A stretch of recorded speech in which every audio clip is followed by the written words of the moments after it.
नमस्कार. चॅनलमध्ये तुम्हा सर्वांचं स्वागत असो. आज आपण बघणार आहोत महत्त्वाच्या समस्येकडे, म्हणजे आर्थिक समस्या. आपला असलेला कर्जबाजारीपणा, आपण याला कर्ज म्हणतो, जे आपण कर्जात आहोत, कर्ज लवकर फिटत नाहीये.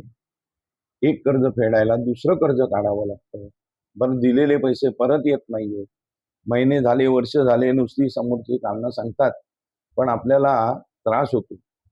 तर कर्जमुक्तीचे सोपे उपाय आज आपण पाहूया.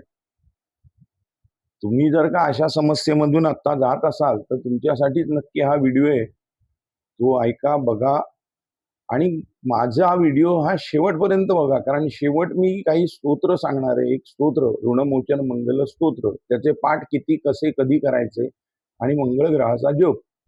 तर तुम्ही शेवटपर्यंत हा बघा. आता आधी आपण कारणं बघूया. चला तर पाहूया काय काय कारण आहे. पहिलं म्हणजे आपल्या घरात असलेले दोष. पहिला दोष मुख्यत्वे पाण्याचा. म्हणजे पाण्याचा अपव्यय म्हणजे ऊर्जेचा अपव्यय, म्हणजेच असमतोल घरातला. त्यामुळे नकारात्मकता वाढते आणि आपल्या त्याचा सरळ थेट परिणाम पैशावर होतो, पैशाच्या ट्रान्झॅक्शन्सवर होतो. त्यामुळे पैशाची जी ऊर्जा आहे ती असंतुलित होते. तर असे काही नळ गळत असतील किंवा कुठल्याही प्रकारे पाण्याचा अपव्यय होत असेल तर तो थांबवावा. आता घराच्या दिशा. तर घराच्या दिशेमध्ये ईशान्य दिशा ही ईश्वराची दिशा, पाण्याची दिशा, धनाची दिशा असं म्हटलेलं आहे. तर त्याच्यामध्ये ईश्वराचं तत्व जास्त असतं त्या दिशेला.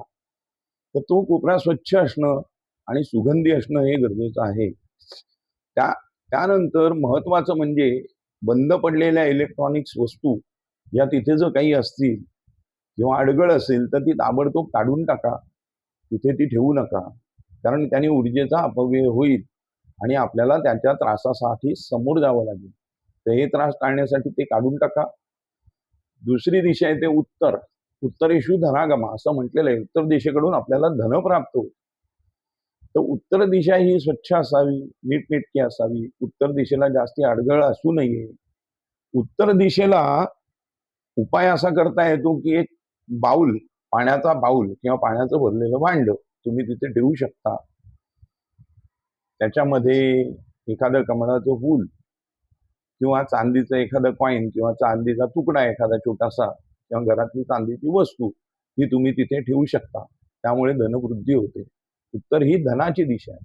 बरं, त्या दिशेला केशरी, गुलाबी, नारंगी, फिक्कट अशा प्रकारचा रंग भिंतीवर असू नये. कारण तो तिथली ऊर्जा नष्ट करतो, तिथल्या ऊर्जेत अडचण आणतो. तर तिथे फिकट निळसर रंग असावा.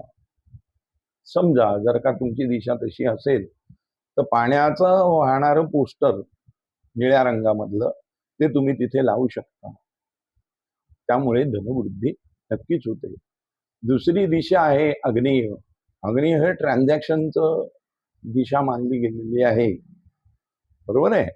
तर आग्नेय दिशेला हे अग्नितत्व असावं. तिथे पाणी असता कामा नये. तर तिथे तुम्ही लाल रंगाचा वापर करू शकता किंवा लाल रंगाचा एक बल्ब तुम्ही आग्नेय दिशेला ठेवू शकता. आग्नेय दिशेला पाणी वगैरे जर का काही असेल तर ते तिथून हलवा.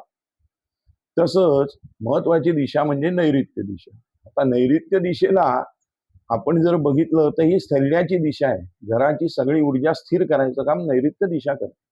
तिथे जर अडगळ असेल, जाम झालं असेल तर तिथली ऊर्जा ही असंतुलित व्हायला ते एक कारण होतं. आणि मुख्य म्हणजे आपले जे ट्रान्झॅक्शन्सचे पेपर्स असतात, डॉक्युमेंट्स जी असतात आपली लोनची किंवा इतर व्यवहाराची, ही नैऋत्य दिशेला असतील तर ती तिथनं हलवा.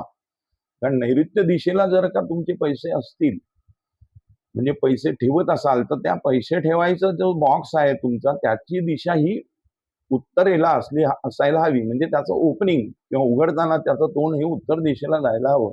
अशी तुम्ही तिजोरी ठेवू शकता. पण त्या तिजोरीत जर कागदपत्र ठेवली असाल तर ती काढा. ती वायव्य दिशेला ठेवा. वायव्य दिशेला पेपर ठेवल्यामुळे काय होईल, कर्ज पटापट संपण्यास मदत होईल. अडकलेले पैसे आपले जे येत नाहीयेत ते येण्याचा मार्ग सुलभ होईल आणि अडकलेले पैसे येतील. आता उपाय सांगतोय तो नीट ऐका लक्षपूर्वक. मंगळाचं ऋणमोचन मंगल स्तोत्र म्हणून आहे, अंगारक स्तोत्र. याचे रोज हे एकदा वाचायचंय. मंगळवारी त्याचे 21 पाठ करायचे. जर का कर्ज मोठं असेल आणि जर का अडकलेले पैसे ही मोठी रक्कम तुमची असेल, त्याचे तुम्ही 3 पाठ करू शकता. दररोज अंघोळ झाल्यावर एक दिवा लावायचा आहे तुपाचा आणि ह्याचे पाठ करायचे. म्हणत असताना 2 पूर्वेकडे किंवा उत्तरेकडे असावं. आणि मंगळाचा जप करायचा आहे. ओम अंगारकाय नमः किंवा धरणी गर्भसंभूतम विद्युत कांती समप्रभम कुमारम शक्ती हस्तम च मंगलम प्रणमाम्यम. हा मंगळाचा जप आहे. हा मोठा जप 27 वेळा करू शकता. आणि ओम अंगारकाय नमः ह्याचा 108 वेळा तुम्ही जप करायचा आहे. म्हणजे 1 माळा जप ह्याची करायची आहे, की त्या स्तोत्राला अजून वजन येईल आणि कर्ज लवकर फिटण्यासाठी त्याचा नक्कीच उपयोग होईल आपल्याला.